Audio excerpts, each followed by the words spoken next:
Dan tidak seharusnya kita melecehkan dan menyakiti satu sama lain hanya karena sebuah perbedaan. Assalamualaikum, salam sejahtera untuk kita semua.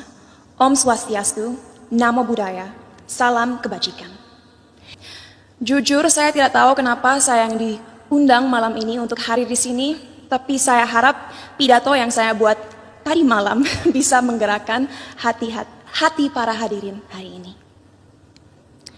Sebagai generasi Z dan milenial, kamilah generasi yang akan bertanggung jawab dalam beberapa tahun ke depan atas arah yang akan diambil negara ini untuk menjadi negara yang lebih maju, modern, sejahtera, dan tentunya terkemuka di mata dunia.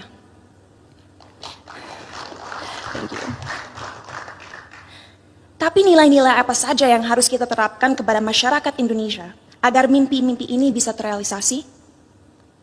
Pada saat ini, kita dalam situasi sulit, di mana adanya polarisasi dalam opini masyarakat. Terlihat jelas bahwa adanya ketidaksepakatan tentang apa yang dibutuhkan negara ini agar bisa benar-benar menjadi kesatuan yang kuat. Dalam satu sisi, generasi muda sekarang mempunyai keinginan besar untuk mempromosikan budaya dan identitas bangsa. Kami percaya akan pentingnya untuk negara-negara di luar sana melihat potensi, keunikan, dan kehebatan negara ini. Tapi di sisi lain, sampai detik ini, kita semua masih sering berkelahi dan menjatuhkan satu sama lain hanya karena perbedaan ras, suku, dan terutama agama. Bagi saya pribadi, hal tersebut sungguh ironis. Karena bukankah pasal 1 dari Undang-Undang PNPS mengatakan bahwa adanya 6 agama utama di negara ini? Bukankah moto negara ini, Bhinneka Tunggal Ika, yaitu berbeda tapi satu? Tapi mengapa walaupun dengan fondasi negara yang begitu memeluk perbedaan dan toleransi, tetap saja masih ada konflik? Apa yang membuat agama mampu membuat kita melupakan inti dari identitas bangsa ini? Sebagai lulusan psikologi dan sastra Jerman, saya dari dulu memiliki kuriositas terhadap cara berpikir manusia. Oleh karena itu, pengetahuan tersebut saya perdalam dengan mempelajari filosofi. Sampai detik ini, saya tidak akan pernah lupa akan apa yang dikatakan oleh salah satu filsafat paling berpengaruh sepanjang masa, yaitu René Descartes.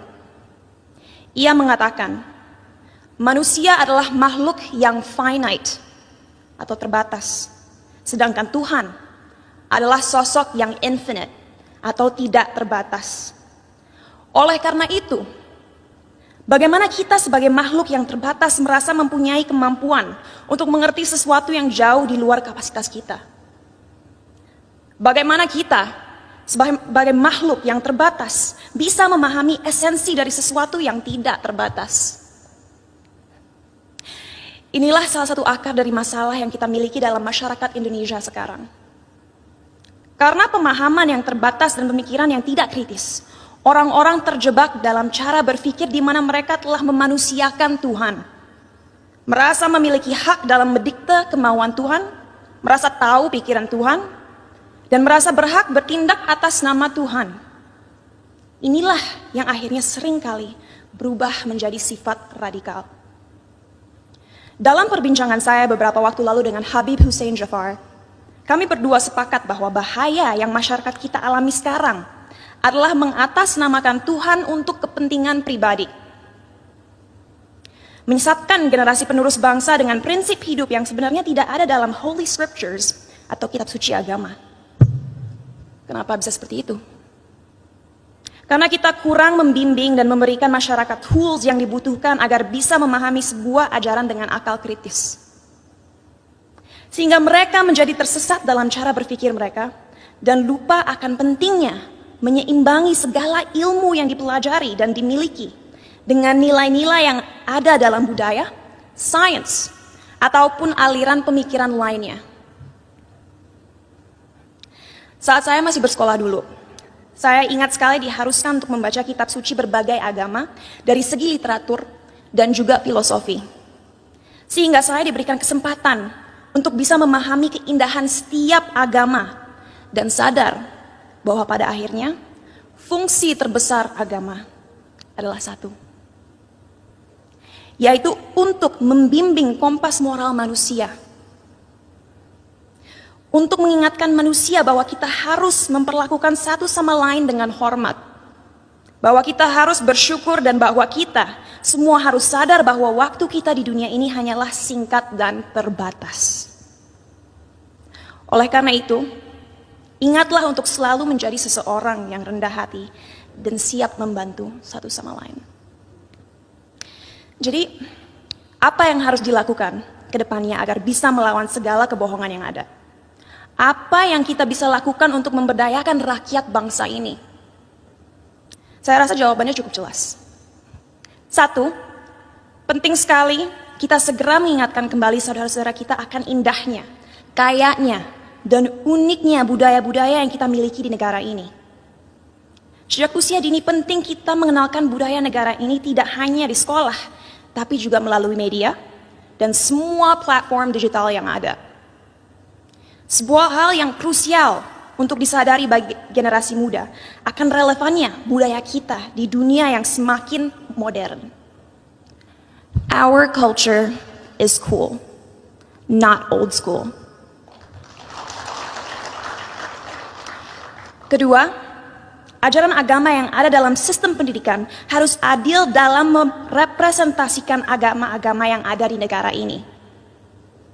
Agar orang-orang bisa mengerti sejak usia muda bahwa semua agama itu mengajarkan kebaikan dan tidak seharusnya kita melecehkan dan menyakiti satu sama lain hanya karena sebuah perbedaan.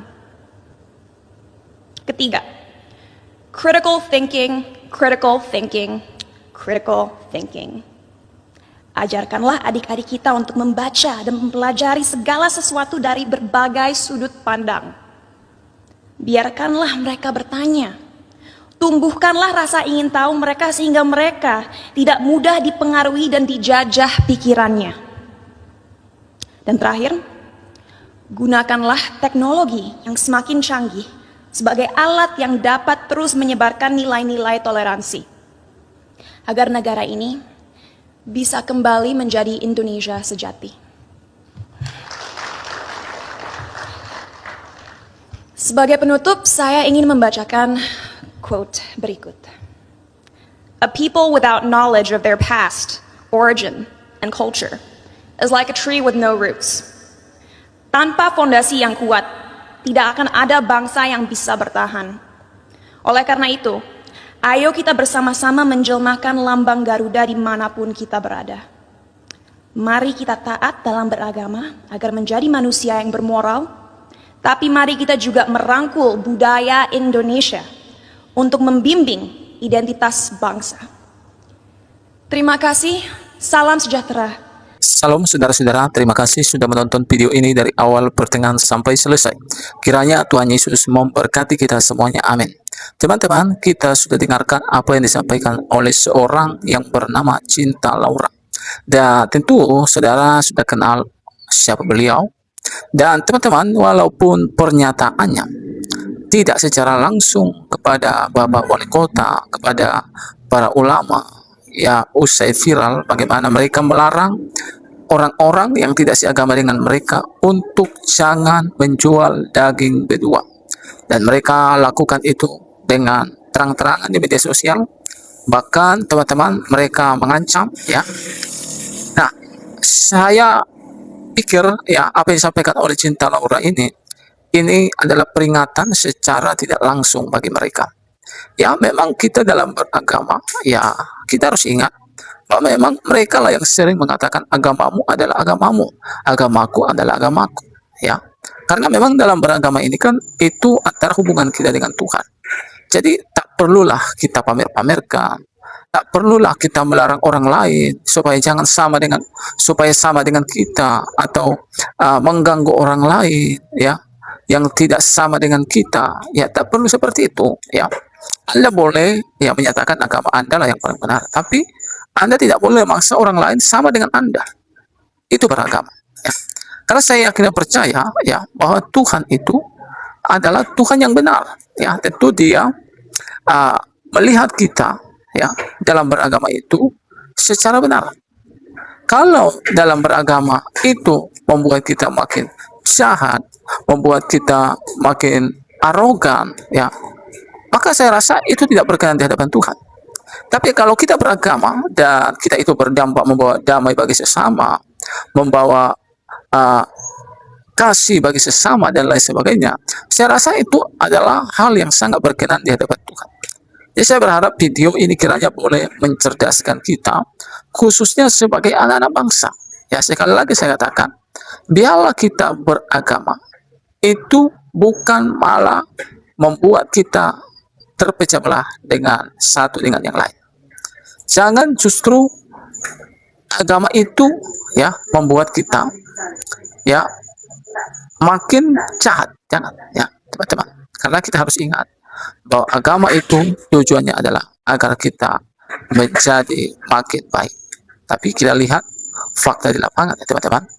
Bagaimana orang Kristen beribadah, lalu datang mereka ini yang mengatasnamakan agama dengan mengatakan takbir katanya ya. Maka mereka tidak segan-segan mengatakan Allahu Akbar kata, lalu mereka rusak itu rumah ibadah ya.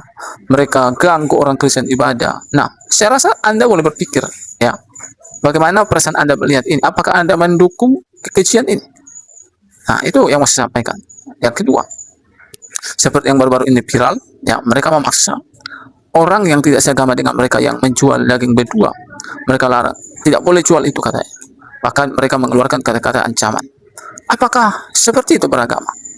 Nah, saya berharap video yang saya bagikan ini boleh memberikan kepada kita pembelajaran penting agar kita menjadi anak-anak bangsa yang cerdas. Salam saudaraku, sampai jumpa di video selanjutnya.